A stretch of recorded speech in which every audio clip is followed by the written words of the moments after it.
परमात्मा पाप कर्म दंड को भी काट सकता है। अभी तक जिस भी संत व महापुरुष से मिले, उन्होंने यही बताया कि पाप कर्म फल भोगने से ही समाप्त होगा।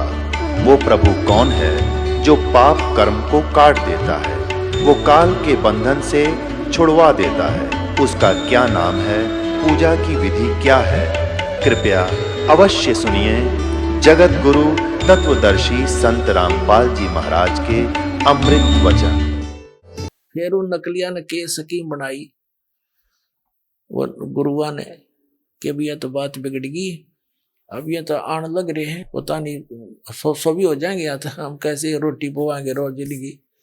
तो उन्होंने क्या स्कीम बनाई, एक गंगा के किनारे काशी में एक ऐसा गुफासी बना ली ईंटों की ऐसे, और जमुना गंगा के कति किनारे पे पक्का घाट सा बना के, और उसके ऊपरले सिरे में जैसे नु बना दी, उसमें ऐसे क्रोध छुपा दिया ऊपर, और दूर से उसकी हैंडलिंग बना दी 100 फुट दूर बोझड़े बाजड़ा में रस्सा बांध दिया ऊपर, एक नीचे से पुलिस ही बना करके। तो सब उन्हें फिर एक अफवाह फैला दी कि जो शीघ्र स्वर्ग जाना चाहता है उसके लिए परमात्मा की तरफ से एक क्रोत आता है। क्रोत जैसे आपने देखा होगा लकड़ चीरन के आरी सी हुआ कर, लंबा बहुत लंबा होता है, दो तरफ से पकड़ के चलाते हैं उसको ऐसे ऐसे। वो क्रोत आता है, जो उससे गर्दन कटवा लेगा उसको शीघ्र मोक्ष प्राप्त हो जाए, स्वर्ग प्राप्ति हो जाए। अब बूढ़े क्योंकि ज्ञान सुन सुन कर भगवान की आत्मा जाग तो जाती ही है कि मृत्यु तो होनी है, और फिर उनसे पूछा करते क्या पंडित जी गुरु जी कोई दर्द होता है क्या? नहीं भगवान के क्रोध में दर्द कैसा, पता भी नहीं लगता है। तो उन्होंने सोची रही सी तो बात है कोई ना भगवान का क्रोध आवे। तो अब क्या किया, उसकी फीस रख दी भाई 50 रुपए का हमने पुण्यदान करना पड़ेगा, यानी 10 रुपए का पुण्यदान करना पड़ेगा जब वो क्रोध आवेगा। तो सबकी 10-10 रुपए फिक्स रखती। हकीम कहती टिकट कट जाएगी, थारा पीछा छूटेगा और पैसे भी मिल जाएंगे। इस उद्देश्य से उन्होंने क्रोध का वो हत्था जोड़ दिया, मानस काटने का, मनुष्य काटने का कसाई वाड़ा शुरू कर दिया। और श्रद्धालुओं वो भी स्वीकार कर दिया। कति इतनी जबरदस्त श्रद्धा बन गई। अब जिसका दर्द हो उसका आसपास तक रहने नहीं दे, वो दर्द होने का समय नहीं मिले, एकदम कड़क दे कर दे जो कर कसाई बकरे का अटैक है। वो बताते रहे आके मेरा दर्द होया कि ना होया। तो कहने का भाव ये है कि हमने वो भी स्वीकार कर लिया। तो यहां कहते हैं कि काशी करवत काहे ले ही, बिना भजन नहीं ढंग रे। कोट ग्रंथ का यही अर्थ है, करो साध सत्संग रे।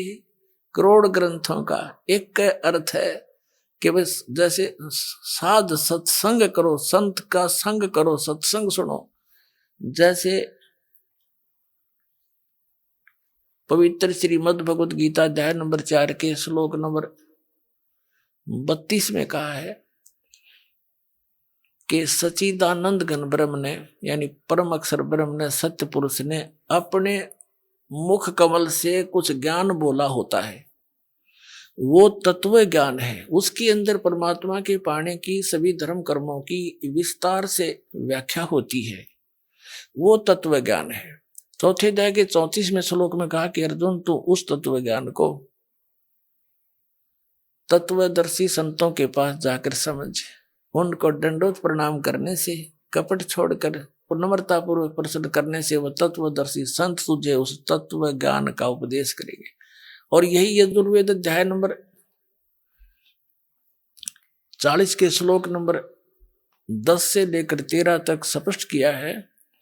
विद्वान और अविद्वान किसे कहते हैं?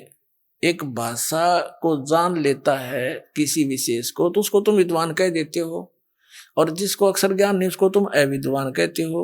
विद्वान और अविद्वान की परिभाषा भी तत्वदर्शी संत बताओगा। भगवान कैसा है? कोई तो उसको संभवात्मा ने जन्म लेने वाला, कुछ असंभवात वो जन्म लेता ही नहीं, निराकार ऐसा मानते हैं। वो कैसा है ये ज्ञान भी तत्वदर्शी संत बताओगा, उसने पूछो सुनो। और यहां गरीबदास जी कह रहे हैं, वही प्रमाण दे रहे हैं काशी करवत काहे लेही, बिना भजन नहीं ढंग रे। और कोटि ग्रंथ का यही अर्थ है, करो साध सत्संग रे। परम संत का संग करो। और महात्मा कबीर जी ने तो यहां तक व्याख्या करी है, अपनी महिमा आप बतावे। कबीर राम बुलावा भेजिया, दिया कबीरा रो। जो सुख है संत के संग में, वो बैकुंठ में न हो। बैकुंठ में तो वह आग लाग रही है जो यहाँ पृथ्वी पर लग रही है, छोटे और बड़े की, निर्धन और धनी की।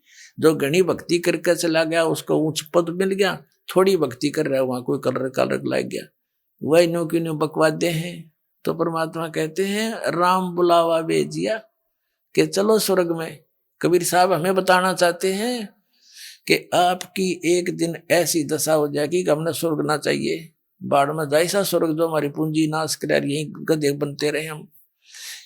तो जो सुख है संत के संग में, साध के संग में, तत्वदर्शी संत के संग में, वो बैकुंठ में ना हो। अब कहते परानंदनी पारख लीजे, मूल मंत्र ओम अंगरे। गायत्री गलतान जान है, सोहम सुरती सुहंगरे। अब इसमें उक सतनाम के मंत्र का भी बताया है। गरीबदास जी कह रहे हैं कि चारों वेदों को पढ़ ले और एक ओम नाम जाप कर ले। उन चारों वेदों के पढ़ने का इतना लाभ नहीं जितना ओम नाम के जाप का है।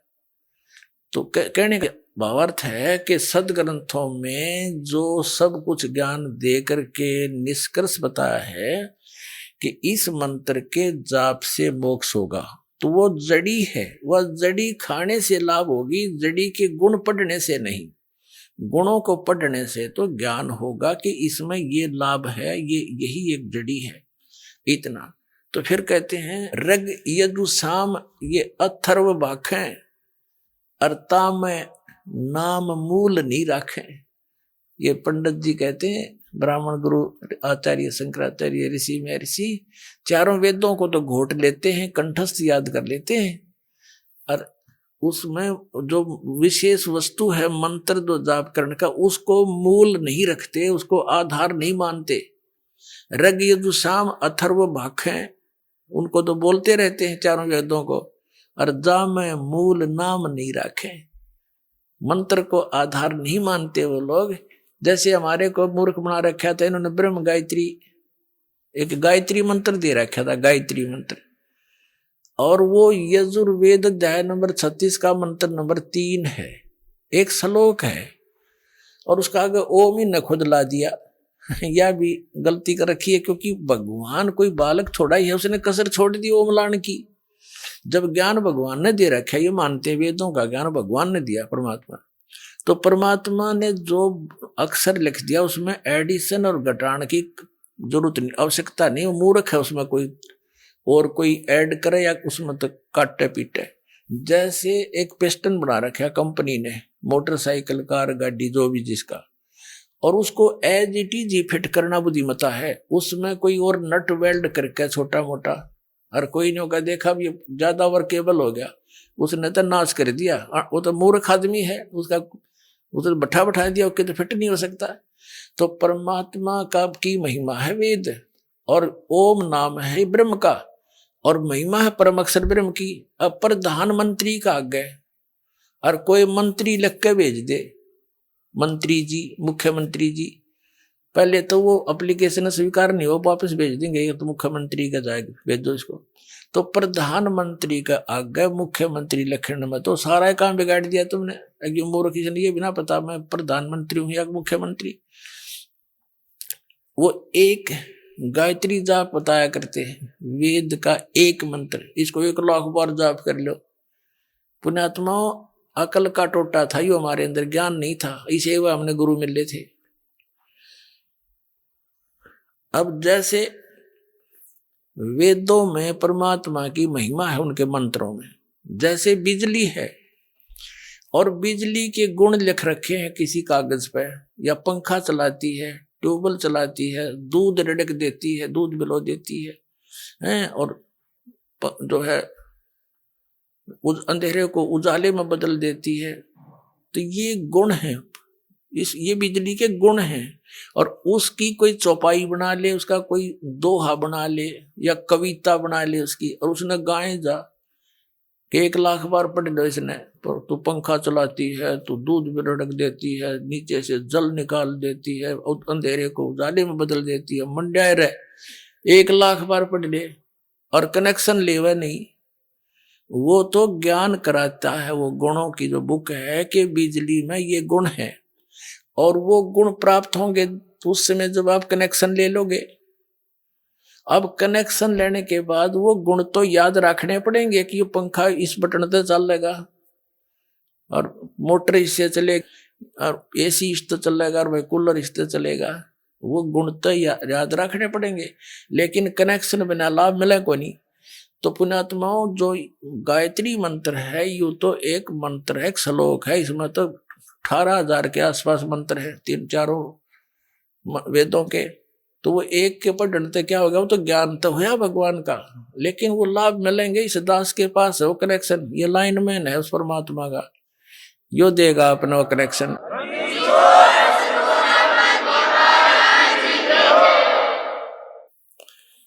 उसके लिए बताते हैं, अजपा जाप जपो निस्वास रे, जीत चलो जम जंग रे, गरीब दास दर्शन देवा की देख भयो चतुरंग रे। गरीबदास जी कह रहे हैं कि अजप्पा जाप जपो निस्वासर, जो सतनाम का आपको दे रखा मंत्र वो अजप्पा जाप है, श्वास उश्वास से जाप करना होता है। और जीत चलो जम जंग रे, इस काल के साथ ये युद्ध जीत चलो इस सतनाम के हथियार से। और गरीब दास दर्शन उस परमात्मा के देख के होया मन चत भंग रे। कहता मैं तो आश्चर्य में पड़ गया, भगवान कोई और था, हम मान किसको रहे थे। तो पुण्यात्माओं, इसमें कहा कि मन मान सरोवर गंगरे, जहां का बिछड़ा तहां मिलाऊं, सुनो शब्द पर संगरे। तो आज का जो सत्संग प्रारंभ हुआ था कि आप इस नमक की मार्केट के बोरियों में और उस बूरा की मंडी को छोड़कर आ गए नमक की मंडी में। यहां आप बूरा का जो है टेस्ट खोज रहे हो, ये उसी मार्केट में ले चलूंगा आपको जहां पर वो टेस्ट आपको प्राप्त होगा, वो सर्व सुख प्राप्त होगा। इस दास के पास वो ओरिजिनल साधना है, इसको ग्रहण करो, अपना कल्याण कराओ। सत साहि सत सत।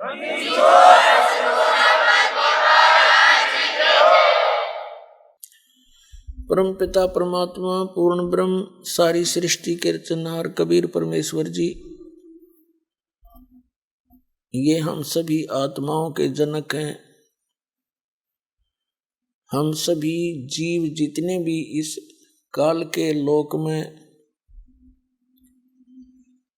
निवास करते हैं, पशु पक्षी जितने भी जलचर हैं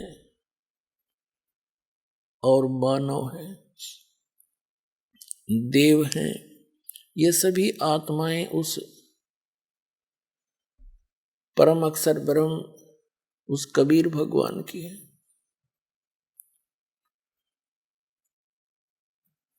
वो कबीर परमात्मा कौन है? जिनके गुण वेद भी गाते हैं, जिनकी महिमा कुरान शरीफ भी बतलाती है, जिनकी महिमा प्रत्यक्ष दृष्टा संतों ने भी की हुई है। वो कौन है? अनंत कोटि ब्रह्मांड का एक रति नहीं भारे, सतगुरु पुरुष कबीर हैं कुल के सिरजनहारे। हम सुल्तानी नानक तारे दादू को उपदेश दिया, जात जुलाहा भेद न पाया वो काशी माहे कबीर हुआ। जुलाहा कबीर, दानक कबीर, ये परम अक्षर ब्रह्म है। पुण्यात्मा, हम परमात्मा की परिभाषा का कैख भी नहीं समझ सके आज तक, जब तक ये तत्व ज्ञान हमें प्राप्त नहीं हुआ था। हमें ये तत्व ज्ञानहीन संत ऋषि महर्षि आचार्य शंकराचार्य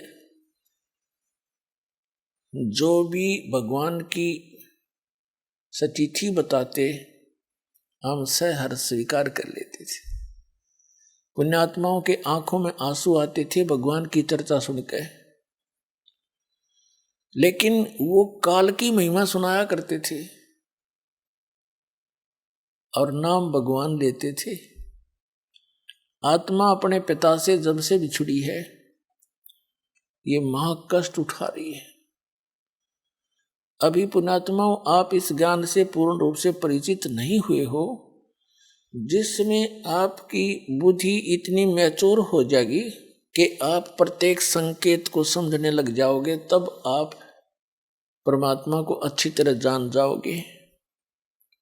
अभी तो आप ऐसी स्थिति में हैं जैसे कोई बालक उठा कर किसी पेन को और कहता है पिताजी ये क्या है,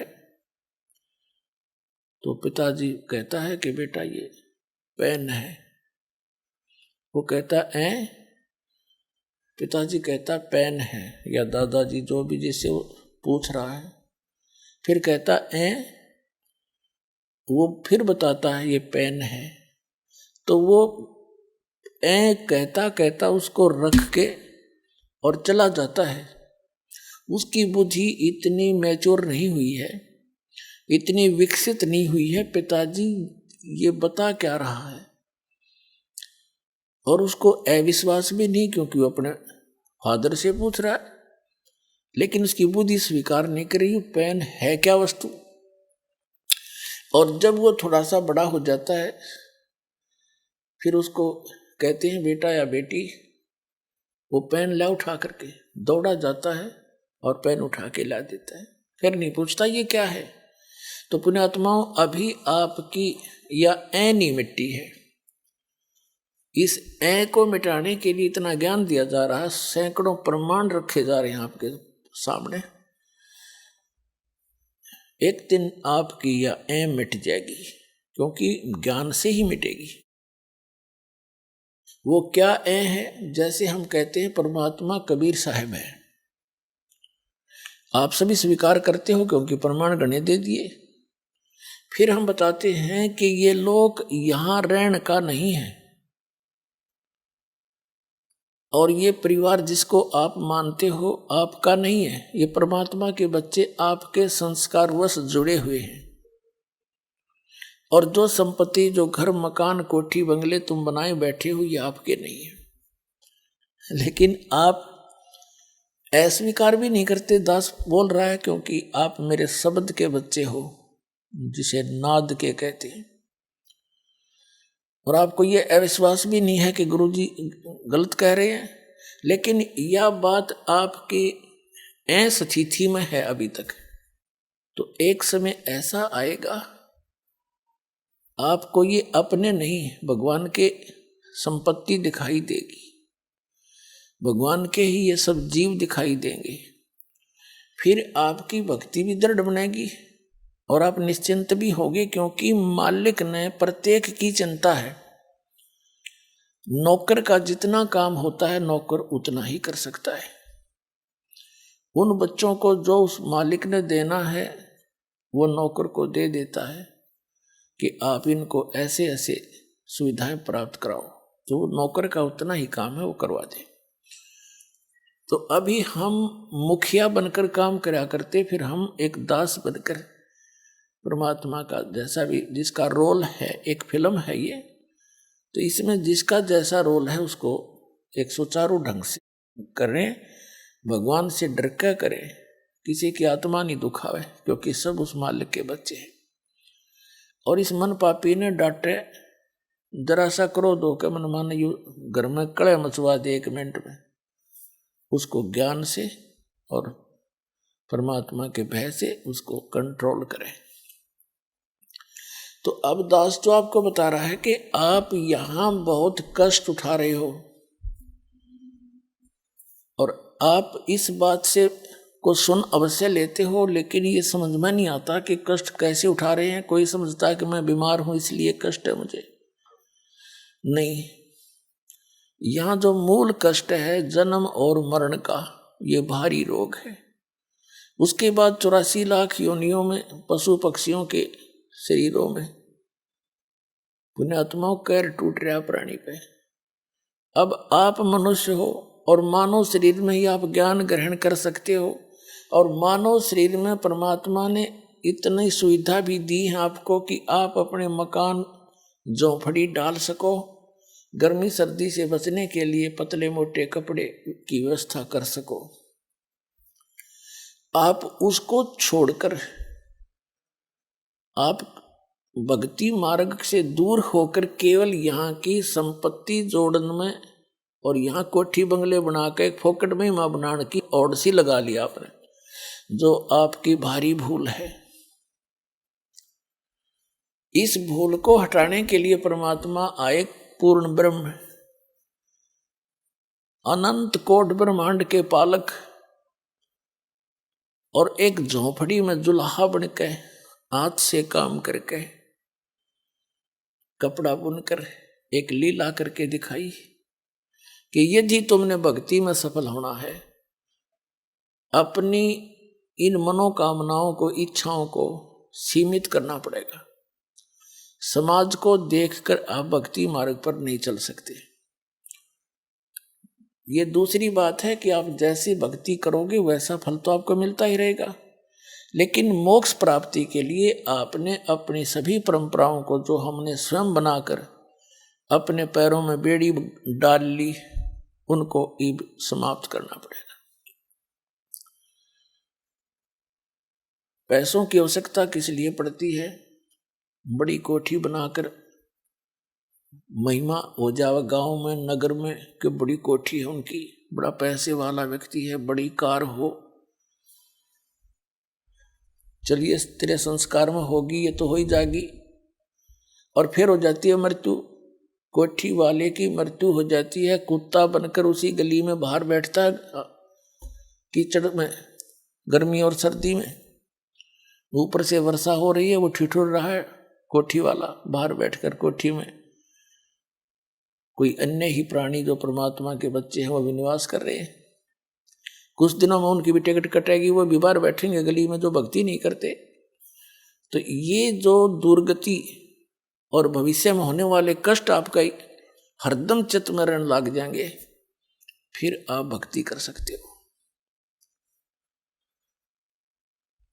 ये जो दास आपको बता रहा है, क्योंकि सत्संग जो है एक ऐसा सामूहिक शिक्षा स्थल है जिसमें पहली कक्षा के बच्चों के लिए भी कुछ ज्ञान बताया जाता है, दूसरी के भी, तीसरी के भी, मैट्रिक वालों को, 10वीं कक्षा वालों को, बीए वालों को, एमए वालों को, यानी अंतिम पढ़ाई वालों को भी हिंट दिए जाते हैं।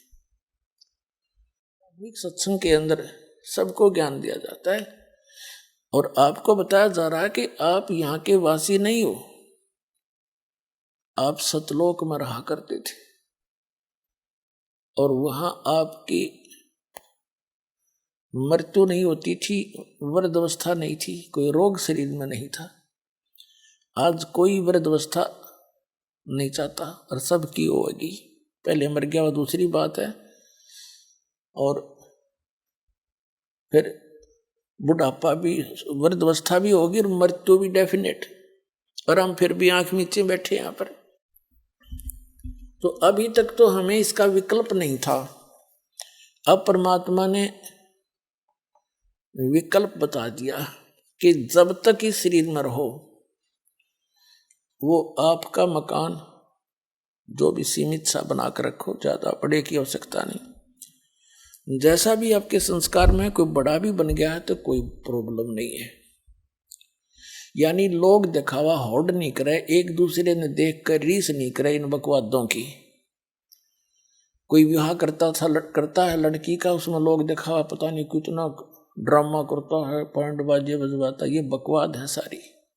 पहले तो हम इनको सीमित करेंगे, फिर भक्ति बनेगी।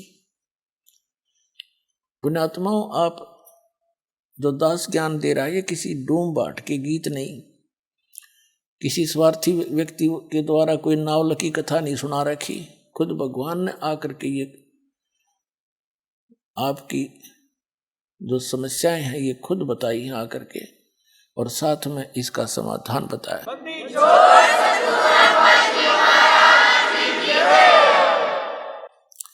और आप जी ने बहुत दिन हो गए यहाँ कष्ट उठाते ने। अब परमात्मा कबीर जी आपके पिता हैं, सभी हम सबके, और आपके दुख को देखकर वो स्वयं दुखी रहते हैं। आपने गलती अवश्य कर दी, और जैसे एक सेब खराब हो जाती है, सेब विक्रेता को वो सेब बहुत प्यारी होती है, उसको पता है कितनी कीमती है, लेकिन खराब होने के बाद उसके पास कोई विकल्प नहीं है, उसको बाहर फेंकना ही पड़ता है।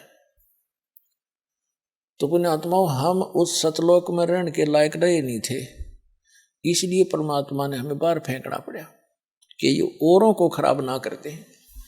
तो अब वो कितने दयालु हैं कि शायद इनकी बुद्धि ठिकाने आ गई हो, इतने कष्ट उठा करके अब मान जा मैं अब भी सीने के लगा कर सतलोक ले जाऊंगा अपने बच्चों को, वहां कभी दुख नहीं होगा, कभी मृत्यु नहीं होगी। तो इसके लिए बताते हैं, यहां जो परमात्मा स्वयं आए थे, एक झोपड़ी में रहा करते, घास फूस की छात बना के, लकड़ों के टांग के, और उसमें 120 वर्ष रहे, और सारी सृष्टि का पालन करते थे। वो सारी सृष्टि के पालक हमें ये दिखाने के लिए कि यदि तुमने मोक्ष चाहिए, ये बकवाद छोड़नी पड़ेगी, समाज को नहीं देखना होगा, एक दास बनकर रहना होगा। वैसे तो भक्ति के लिए चाहे सेठ भी है, भक्ति वो भी कर सकता है, जैसे धर्मदास जी थे, लेकिन मर्यादा के अंदर रहकर ही भक्ति की उन्होंने। तो वो परमात्मा हमें इसलिए दिखाने आते हैं कि भाई तुम ऐसे विश्वास करके देखो जैसे परमात्मा ने एक रोल कराया।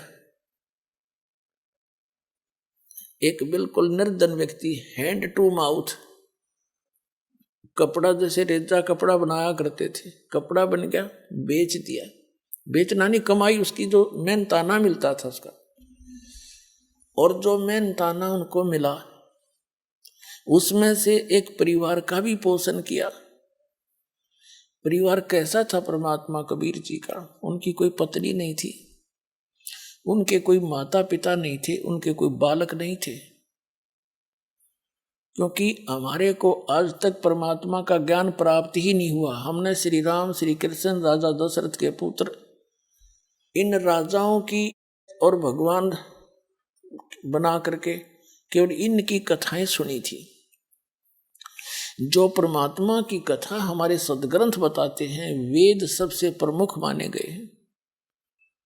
तो जो भगवान लीला करता है, जो उसके गुण हैं, वो वेदों में वर्णित है, और वो वेदों में वर्णित जो लीलाएं हैं वो केवल कबीर देव ने, कबीर साहब काशी वाले धानक जुलाए ने कर रखी है। इस विश्व में किसी महापुरुष की ऐसी लीला नहीं जो वेदों से मिलती हो। तो कबीर परमात्मा है, पूर्ण ब्रह्म है, सत्य पुरुष है। तो ये परमात्मा को परमात्मा सिद्ध करने के लिए इतने प्रमाण आपके समक्ष बताए जाते हैं।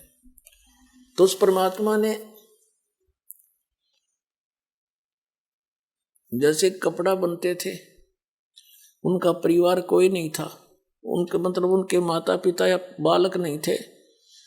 नीरू नीमा नाम के एक मुसलमान निसंतान थे, पति पत्नी, और कबीर परमात्मा यानी पूर्ण ब्रह्म सत्य पुरुष सतलोक से आकर काशी शहर में लहर तारा नामक एक तालाब के ऊपर, तालाब के अंदर कमल के फूल के ऊपर एक शिशु रूप धारण करके विराजमान हुए थे।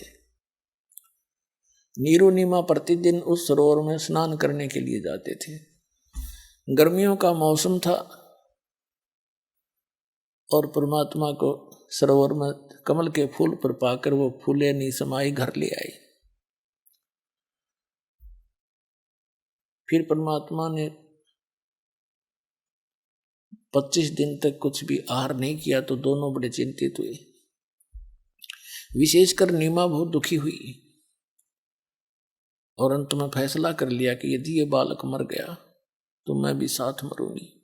तब कबीर परमेश्वर बालक रूप में जो उनके घर पे निवास करते थे, उन्होंने प्रेरणा की भगवान शंकर से। भगवान शंकर अपने शिवलोक से आए साधु रूप बना के। तब नीरू और नीमा से उनकी समस्या का कारण पूछा, क्यों दुखी हो तुम? उन्होंने कारण बताया कि एक बालक मिला है।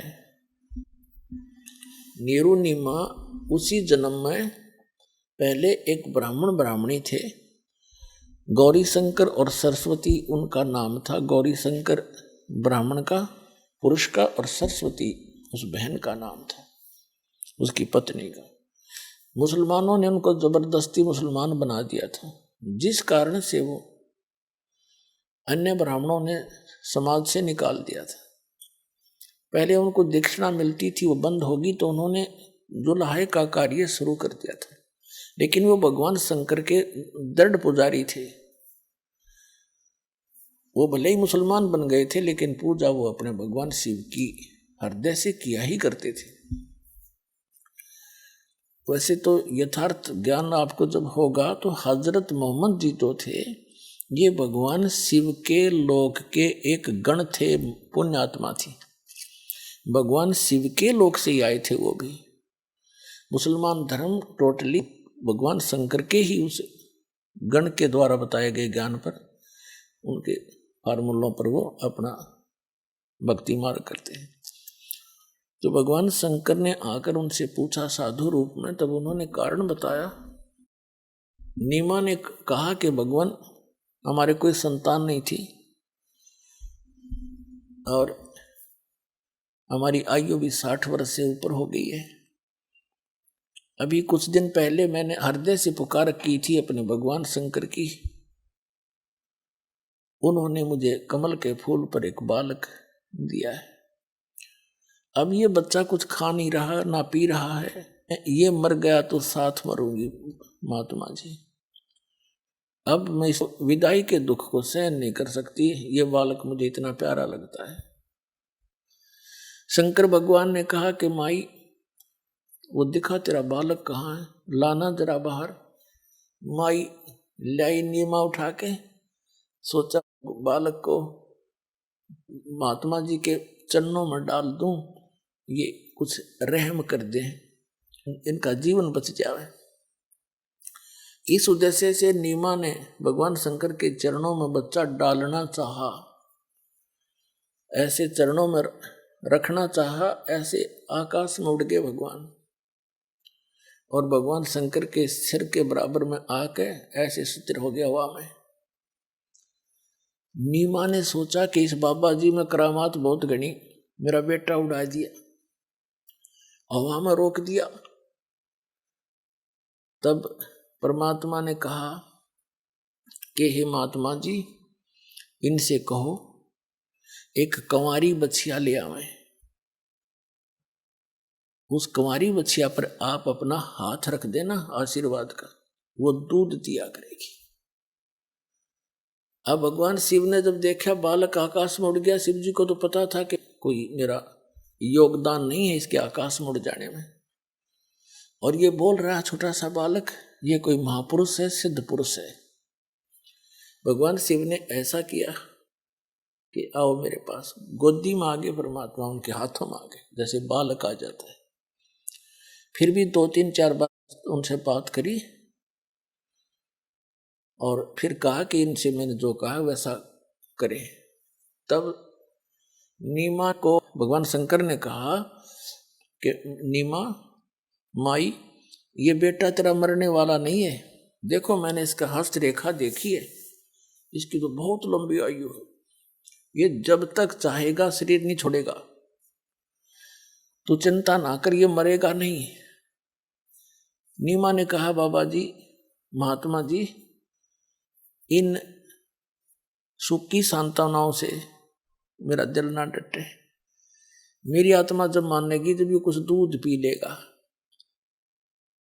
तो भगवान ने कहा कबीर साहब ने कि इनको कहो गाय ले आओ कंवारी। तब भगवान शंकर ने कहा, जाओ एक कंवारी गाय लाओ। नीरू नीमा के पति से कहा। नीरू गया और कुम्हार से एक ताजा बर्तन लाना, मटका, पात्र, छोटा घड़ा जिसमें दूध निकाला जाया करेगा। अब नीरू गया, एक बछिया ले आया और एक छोटा सा मटका ले आया, छोटा सा, और छोटे छोटे बर्तन जो मुंह लगा के पीते हैं, कप टाइप मिट्टी के बना करते थे पहले, उनको हमारे यहाँ तो कसोरे बोलते हैं, मिट्टी के प्याले, वो भी ले आए। और परमात्मा के आदेश अनुसार भगवान शंकर जी ने उस बच्चिया की कमर पर आशीर्वाद भरा हाथ मार दिया।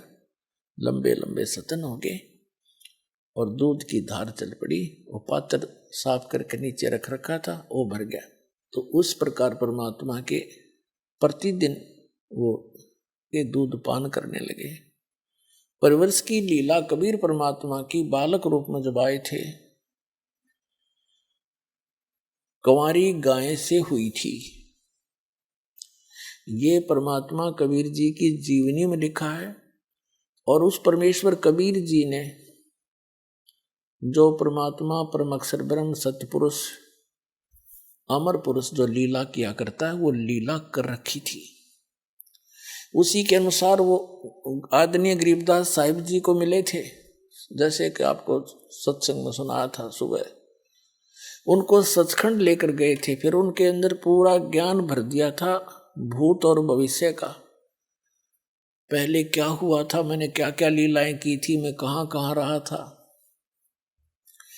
जैसे श्री तुलसीदास जी ने लाखों वर्ष पहले की रामायण लिपिबद्ध कर दी अपनी वाणी में, चौपाइयों के माध्यम से, दोहों के माध्यम से, और वो सर्वमान्य है हिंदू समाज में। इसी प्रकार आदरणीय गरीबदास साहिब जी ने उस परम अक्षर ब्रह्म की लीला, कबीर परमेश्वर की लीला, उनके द्वारा प्राप्त दिव्य दृष्टि और दिव्य ज्ञान के आधार से अपनी अमृत वाणी में लिख रखी है, जो एज इट इज सर्वमान्य है। जो परमात्मा ने लीला की थी उनसे भी मिलती है, जो कबीर सागर में लिखी हुई है। और जैसे दिव्य दृष्टि जो होती है, इसकी क्षमता होती है, क्षमता, जैसे दूरबीन होती है, दूरबीन, उनकी क्षमता होती है। एक तो 1 किलोमीटर तक का दिखा दे, एक मनमाने आसमान में सैकड़ों किलोमीटर तक या दूर तक का देख सकती है। इसी प्रकार दिव्य दृष्टि और दिव्य ज्ञान की भी अपनी क्षमता हो। तो आदरणीय गरीबदास साहिब जी के पास जो दिव्य ज्ञान और दिव्य दृष्टि थी, वो श्री तुलसीदास जी के दिव्य ज्ञान और दिव्य दृष्टि से कहीं अधिक महत्वपूर्ण और ज्यादा शक्तिशाली थी, अधिक श्रेष्ठ थी। तो आदरणीय गरीबदास साहिब जी ने भी अपनी वाणी में प्रमाण दिया है। तो पुण्यात्माओं, सबसे पहले तो आपको परिचित कराते हैं कि क्या ये लीला कबीर साहब ने की। कंवारी गायों का दूध पिया बचपन में, वो कहाँ प्रमाण है, आपके रूबरू करते हैं पवित्र कबीर सागर के अंदर।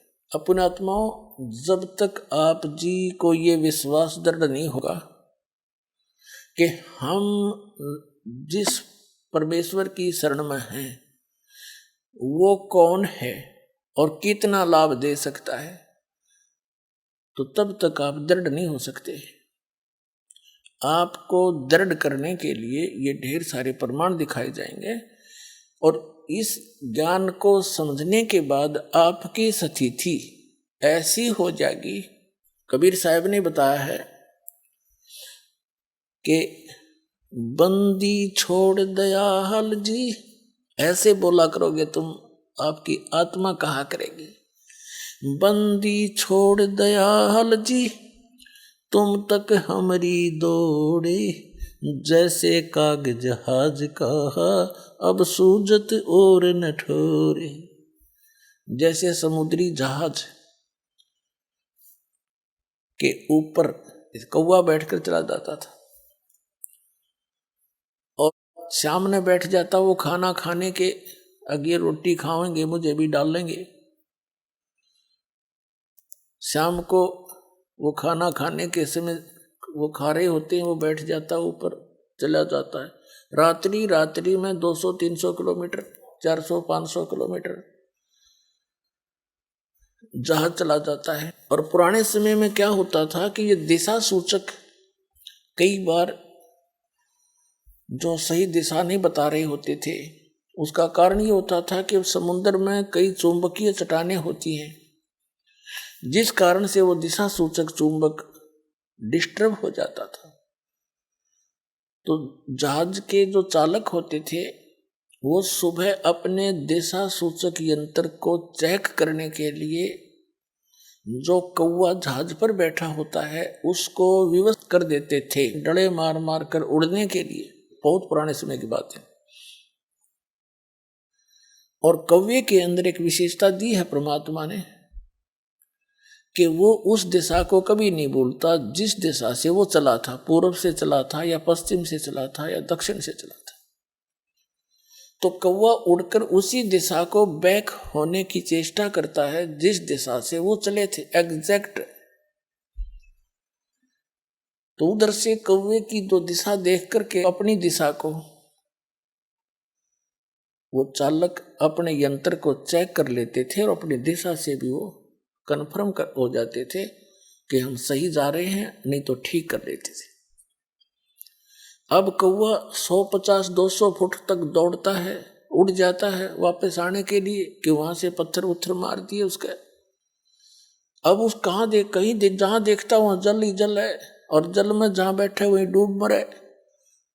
चारों तरफ देखकर वो वापस कहीं स्थान उसको बैठने का यानी सपोर्ट नहीं मिलता, सब डूबने का स्थान, मृत्यु का स्थान दिखाई देता है।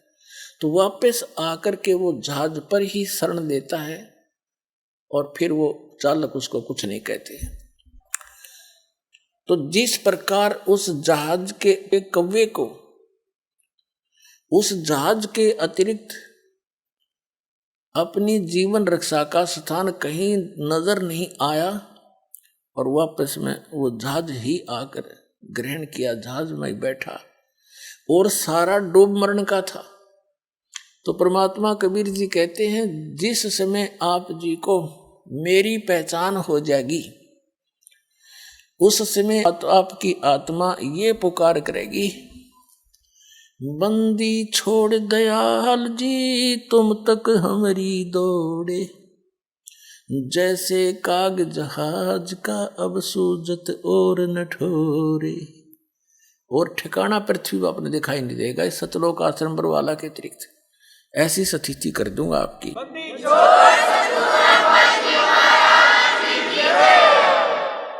अब आपको प्रमाणित करते हैं कि 600 वर्ष पहले भगवान आए थे, अपने पिता आए थे और हम अपने पिता को पहचान नहीं सके और हम इन काल के अवतारों को अपने मालिक मान के इनके लिपटे रहे। ये आप दुखी, ये आप जन्म मृत्यु के अंदर। तो जब ये स्वयं ही जन्म मृत्यु के अंदर हैं तो हमारी रक्षा क्या करेंगे? तो ये ज्ञान नहीं था हमें, तो ये ज्ञान अब परमात्मा ने कंप्लीट दिया अपने को। अब आपको दिखाते हैं कि 600 वर्ष पहले जब अपने पिता आए थे और जो उनका विरोध कर रहे थे वो भी उन्हीं के बच्चे थे, ब्राह्मण थे, काजी मुल्ला थे, आचार्य शंकराचार्य थे। ये भी उसी परमात्मा के बालक हैं। उनके अभिमान का नशा हो रहा था और एक संस्कृत भाषा जानकर विद्वान पाक रहे थे। परमात्मा के साथ इतनी बदतमीजियां की हमने, उनको तो शर्म आई होगी, पर अब लज्जा हमें बहुत आती है कि हमने के जुल्म किए। हो सकता हम भी डरे मारने में उस टाइम उनके, क्योंकि हम बुद्धिहीन हैं। तो पुण्यात्मा उन्होंने किसी को बद्दुआ नहीं दी, नहीं तो वो कुछ भी कर सकते थे। जैसे दुर्वासा जी एक ऋषि हुए हैं, काल के ऋषि, ब्रह्म के पुजारी थे, और श्री कृष्ण जी के पुत्र पर जो मन ने और साथ में 5-10 और यादव बच्चों ने जाकर उनके साथ मजाक कर दिया था, और उस मजाक करने से इतना भयंकर श्राप दे दिया कि तुम्हारा नाश इसी से होगा जिसका तुम गर्भ बना कर आए हो। नकली गर्भ बना रखा था, एक सांक रखा था, स्वांग पर रखा था, एक गर्भवती स्त्री का प्रदुमन को बना रखा था। पेट पर कढ़ाई बांध कर, छोटी सी कढ़ाई, ऊपर का लोग रुई बांध कर, कपड़ा बांध कर, ऊपर का ड्रेस पढ़ाती औरतों वाली। दुर्वासा से पूछा था कि भगवान, गणित बहुत वर्षों के उपरांत विवाह के इनको संतान की आशा हुई है, ये उतावले हो रहे हैं, आप इन्हें बताइए पुत्र होगा या पुत्री। अब इन सिद्धियों में थोड़ी बहुत अंदर की जानकारी हो ही जाती है। उसने देखा, जानते हैं ये तो लड़का है, स्वांग बना रखा है, श्राप दे दिया कि यादव कुल का नाश होगा इस तरह, और सारे यादव कटके मर गए।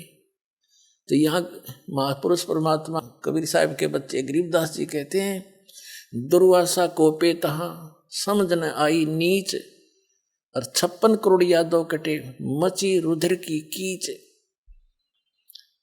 कहते हैं दुर्वासा क्रोधित हो गया छोटी सी बात पे, नकमी आत्मा, नीच आत्मा, और कैसा जुल्म कर दिया, कैसा श्राप दे दिया। 56 करोड़ यादव यानी श्री कृष्ण के वंशज आपस में लड़का मर गए कटके, जरा सी बात पर इतना श्राप दे दिया। और परमात्मा के साथ वो कैर डाए थे हमने उस समय, और उन्होंने हृदय से भी किसी को बद्दुआ नहीं थी, क्योंकि वो हमारे पिता है। वो किसको श्राप दें और किसको मारें, किसको बचाएं? बचा तो सकते हैं पर वो मार नहीं सकते। हमने सबसे पहले परमात्मा को पहचानना है कि हु इज गॉड, और भगवान को पहचानने के बाद फिर संशय खत्म हो जाएंगी। फिर तो हम आंखें बंद करके उस मार्ग पर चलेंगे। फिर चाहे सारा विश्व एक तरफ हो जाओ कि तुम गलत जा रहे हो, हम नहीं मानेंगे उनकी, क्योंकि हम पूरा नरक परख कर चलेंगे। अब देखिएगा, ये कबीर सागर संपूर्ण 11 भाग, वही प्रकाशक है इसके। ये है कबीर सागर, ज्ञान सागर खंड, प्रथम खंड कबीरपंथी भारत पथिक स्वामी युगलानंद बिहारी द्वारा पुरस्कृत। मुद्रक एवं प्रकाशक हैं खेमरा श्री कृष्ण दास, अध्यक्ष श्री वेंकटेश्वर प्रेस, खेमरा श्री कृष्ण दास मार्ग, मुंबई। इसके 74 पृष्ठ पर 74 पे इसमें लिखा, सुन, ये ज्ञान सागर है। सुन जुल्हा मन भयो आनंदा, जिमी चकोर पायो निश्चंदा। जुलाहा वो नीरू, ले सुत चले हर्ष मन कीना, तासों पुनः अस बोल ही दीना। आगे बताया है, सुत काशी को ले चले लोग देखण तय आवे, अन्न पानी बख्शे नहीं जुल्हा शोक मनावे। तब जुल्हा मन कीन तिवाना, रामानंद सो कही उत्पाना। मैं सुत पायो बड़ा गुणवंता, कारण कौन बखे नहीं संता। रामानंद ध्यान तब धारा, जुल्हा सो तब अस वचन उचारा। पूर्व जन्म ते ब्राह्मण जाति, हरि सेवा की नी बलवाती। कुछ तुम सेवा हरि की चुका, ताते भयो तेरा जुल्ह को रूपा। जुल्हा बन गया तुम, और प्रीति प्रभु गए तो लीनी, ताते उद्धान में सुत तो दीना। अब ये नूरी है, नीरू नहीं, मिसप्रिंट कर रखा है, नीरू वचन। हे प्रभु जस की नोतस पायो, रामानंद जी के पास इन्होंने पुण्यात्माओं, जैसे आपको दिन में सत्संग सुनाया था कि काल ने कहा था परमात्मा से कि 12 पंथ करूं मैं साजा, नाम तुम्हारा ले करूं आवाजा। 12 पंथ नाम जो ले ही सो मेरे मुख आन समोई। काल ने कहा था कि कबीर नाम तय आपके जाने के बाद कबीर नाम से 12 नकली पंथ चलाऊंगा कबीर पंथियां के, और अनेक पंथ चलाऊं उस न्यारे जैसे राधा स्वामी, धन धन सदगुरु, जय गुरुदेव और ये दोनों दाड़े, ये सारे निरंकारी निरंकुरी, ये सारे उसी अन्य पंथों में से हैं। तो उसमें क्या कहा था कि उन 12 पंथों में जो कबीर पंथ में आएंगे वो जैसे जिनसे वो पंथ चले हैं, जैसे गरीबदास जी हैं, ये तो पुण्यात्मा थे, लेकिन आगे उसके अनुयायी जो थे वो उस ज्ञान से परिचित न होने से अपने ही मते पर अड़े रहे। ऐसे ही अन्य संतों की समझो। तो उन्होंने जो कबीर पंथी थे, गरीबदास जी से पहले जो 11 पंथी थे, 11 पंथों के मुखिया थे, वो समझ नहीं सके भगवान को, और उन्होंने परमात्मा की इस वाणी में कुछ उनके आने वाले अनुयायियों ने उसमें अपनी बुद्धि अनुसार कुछ परिवर्तन कर दिया। जैसे आप जी को दास ने कथा सुनाई अभी कि परमात्मा जब बालक रूप में आए थे तो 25 दिन कुछ खाया पिया नहीं। उस समय प्रेरणा करी थी शिव भगवान से, वो शिव मंडल से आए, क्योंकि ये 3 लोक के ये यहाँ के प्रबंधक हैं, लेकिन ये देते हैं वर्कडन, जैसा कर्म किया वैसा ही फल मिलेगा, और ये सब कर रहे हैं उस परमात्मा के ही आदेश तय। क्योंकि गीता अध्याय नंबर 15 के श्लोक नंबर 16-17 में स्पष्ट किया है, 3 पुरुष बताए हैं, सरपुरुष, अक्षर पुरुष, ये तो इनके अंतर्गत जितने प्राणी हैं वो भी नाशवान और ये भी नाशवान। उत्तम पुरुष है तो अन्य 17वें श्लोक में कहा, 15वें अध्याय में, और परमात्मा अत्युदारत है। ये लोग चर्यम आविश्य विवर्ती अवैश्वर है, जो तीनों लोगों प्रवेश करके सबका धारण पोषण करता है, वो है सबका मालिक। जैसे संसार रूपी उल्टे लटके हुए वृक्ष की जो मूल हैं वो सबका पूरे वृक्ष की धारण पोषण करता है, तो मूल रूप सारे संसार की जड़ पूर्ण परमात्मा कबीर जी हैं, वो परम अक्षर ब्रह्म। तो सबका जैसा यथा उनका आवश्यकता है उनको देने वाला संस्कार वश वही है, लेकिन ये प्रबंधक हैं यहाँ के। आइए अब हम उन श्रद्धालुओं के अनुभव जानते हैं जो जगत गुरु तत्वदर्शी संत रामपाल जी महाराज जी से दीक्षा प्राप्त कर चुके हैं तथा उनके द्वारा बताए गए भक्ति मार्ग पर चल रहे हैं। नमस्कार सर। नमस्कार जी। क्या नाम है आपका? रामायण दास जी। कहाँ से आए हो? फतेहगढ़ जिला से जी। संत रामपाल जी महाराज से नाम दीक्षा लेने से पहले आप क्या भक्ति साधना करते थे? सारे देवी देवता को पूजा करते हैं, अमरनाथ से लेकर को सारे जितने देवी देवता है सबको पूजा करते थे। ऐसे मंदिर भी बनाए हुए थे, 10 साल लंगर भी चलाए वहाँ। इन पूजाओं को करने से आपको क्या लाभ मिला? कोई लाभ नहीं मिला जी। तो फिर सर आप संत रामपाल जी महाराज जी की शरण में कैसे आए? मेरे को एक भगत जी ने बताए थे, ये साधना चैनल देखे करो। मैं वो साधना चैनल देखे था तो गीता के ज्ञान गुरु जी बता रहे थे। कहते अक्षर पुरुष एक पेड़ है, निरंजन बाकी डार, तीनों देवा शाखा है, पात रूप संसार। उस गीता का ज्ञान सुन को मेरे को ऐसे दिल में बढ़े, आज तक इतने धर्म गुरु है किसी ने ये ज्ञान बताया नहीं है। जिसमें हमारे गीता के बीच में लिखा ना तत् सत 3 मंत्र, आज तक हमारे धर्म गुरु कितने सुत्ते पे थे, आज तक ये ज्ञान बताया नहीं किसी को। उस दिन सुनकर को हम सतलोक आश्रम में गए। सर संत रामपाल जी महाराज ने आपको ऐसा क्या ज्ञान दे दिया कि आप इतने सालों से करते आ रहे भक्ति को छोड़कर संत रामपाल जी महाराज द्वारा दी गई भक्ति करने लग गए? जिस शास्त्र अनुसार परमात्मा ने ज्ञान बताया, वो शास्त्र अनुसार आज तक किसी ने ज्ञान बताया नहीं है। वो शास्त्र अनुसार में वो ज्ञान है आज तक धर्मगुरु किसी ने बताया नहीं है, ना कोई ऋषि बताया। वो धर्मगुरु जड़े कोई बताया नहीं, वो हमारे संत रामपाल जी ने बताया। उस ज्ञान पर हमारे को इतना विश्वास होया जो आज तक हमारे धर्मगुरु कोई नहीं बताया। उस विश्वास के चलते हम आश्रम में जाकर को गुरु जी से नाम लिया। कुछ अन्य संत हैं, अन्य धर्मगुरु हैं, वो कहते हैं कि संत रामपाल जी महाराज सभी धर्मगुरुओं की निंदा करते हैं। हमारे गुरु जी किसी को निंदा नहीं करते हैं, वो शास्त्र अनुसार भक्ति देते हैं। जो शास्त्र में लिखा है वो आज तक कोई धर्मगुरु बताया नहीं है। जो शास्त्र में जो नाम लिखा है, नानक महाराज को परमात्मा मिले थे बेज नदी पर। बेज नदी पर मिलने के बाद में गीता का 7 सवाल करे थे। वो गीता का 7 सवाल में परमात्मा, वो भी नानक महाराज ब्रह्मा विष्णु को पूजा करते थे। उस दिन से जब ज्ञान हो या नानक महाराज को तो ज्ञान छोड़ दिए थे। वो परमात्मा की भक्ति करते, परमात्मा की भक्ति करूँगा मैं, परमात्मा का नाम। सर जैसे अभी आपने बताया कि गुरु नानक देव जी को बेई नदी पर सदगुरु कबीर साहब मिले थे, जिंदा महात्मा के रूप में मिले थे, लेकिन सिख समाज के लोगों का मानना है, उनका कहना है कि उनका कोई गुरु नहीं था। इस बारे में आप क्या कहना चाहेंगे? गुरु है क्या? ग्रंथ साहब में वो सब कुछ लिखा हुआ, हमारे उन लोगों को बगैर गुरु को उन लोगों को समझ नहीं पाता है लोग।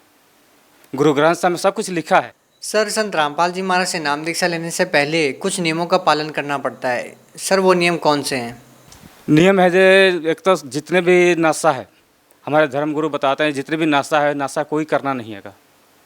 जितने भी दारू शराब मीट मच्छी जर्दा बीड़ी सिगरेट सब कुछ छुड़वाते हैं, सच्चे भक्ति करवाते हैं। सच्चे भक्ति से इंसान को लाभ मिलता है। जो हमें नकली गुरु से नाम लेते हैं वो उससे लाभ नहीं मिलता है। जो हमारे गीता में, जो वेद में हमारे नाम लिखा है वो नाम से लाभ मिलता है। जो हमारे धर्म गुरु जितने भी है लोग नकली नाम दे रहे हैं लोग। जो हमारे शास्त्र में नाम लिखा है वो नाम नहीं मिलता है। जो हमारे शास्त्र में नाम लिखा है वो नाम मिले तो लाभ मिल सकता है, नहीं तो लाभ नहीं मिल सकता है। सर पहले भी आपने 2 गुरु बना रखे थे, उसके बाद आपने संत रामपाल जी महाराज से नाम दीक्षा ले ली। सर लगातार आप गुरु बदलते जा रहे हैं, सर अगला गुरु कौन सा है आपका? देखिए जो हमारे आज लास्ट टाइम है, हमारे जो परमात्मा आज मिल गए हैं वो कभी भी किसी को नहीं मिल सकता है। कि ये टाइम है, जो टाइम बताया गया ना, जो 5005 कलयुग बीत जाएगा तब ये नाम सच्चा होगा। हमारे जो परमात्मा बोले थे ना 600 साल पहले बोले थे, जो 5005 कलयुग बीत जाएगा तब मेरा नाम सच होगा। तो 5005 में पूरा हो चुका है। सर हिंदुस्तान में बहुत सारे धर्मगुरु हैं, श्रद्धालुगण संत रामपाल जी महाराज से ही नाम दीक्षा क्यों लें? कि ये हमारे परमात्मा सच्चे नाम देते हैं, वेदों के अनुसार गीता के अनुसार नाम देते हैं। आज जितने भी शास्त्र में जेड़े भगत नाम दे रहे हैं, जो भी संत नाम दे रहे हैं, उन लोग को वेदों अनुसार नाम नहीं मिल रही है, गीता अनुसार नाम नहीं मिल रही है। जो ग्रंथ में नाम लिखा है, प्राण संगली में नाम लिखा है वो नाम नहीं मिल रहा है। समुद्र के साखी है परमात्मा का नाम, उसमें भी 2 अक्षर के लिखे हुए वो भी नाम नहीं मिल रहा है। जो हमारे के अच्छे नाम में नहीं मिलेगा, सच्चे नाम में नहीं मिलेगा तो हमारा शांति तो हो ही नहीं सकता है।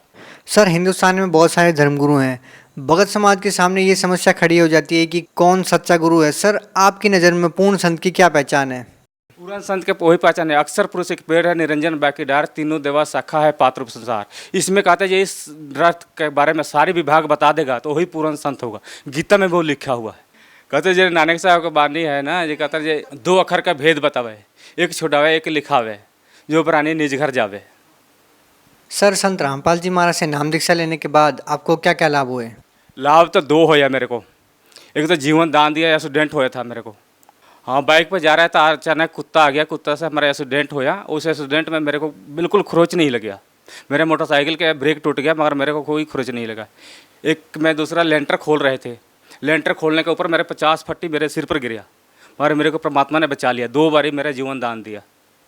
इससे बड़ी लाभ कोई नहीं मिल सकता है। पैसे दौलत से संपत्ति से ये लाभ नहीं मिलता है, शांति नहीं मिलता है, मगर परमात्मा का नाम से वो शांति मिलता है जो दौलत भी नहीं दे सकता है। सर जो श्रद्धालु संत रामपाल जी महाराज से नाम दीक्षा लेना चाहते हैं वो उनसे नाम दीक्षा कैसे ले सकते हैं? चैनल पर पीली पट्टी आ रही है, वो पीली पट्टी पर फ़ोन करें, जाकर को अपना कंटिनेंटल से अपना संपर्क कर फ़ोन करके वो जाकर नाम दान ले सकता है। सर आप भगत समाज को क्या संदेश देना चाहते हैं? भगत समाज का यही प्रार्थना करता है कि भगत समाज जल्दी से जल्दी आकर को नाम लेवे, अपने कल्याण करवाए। बहुत बहुत धन्यवाद सर। धन्यवाद।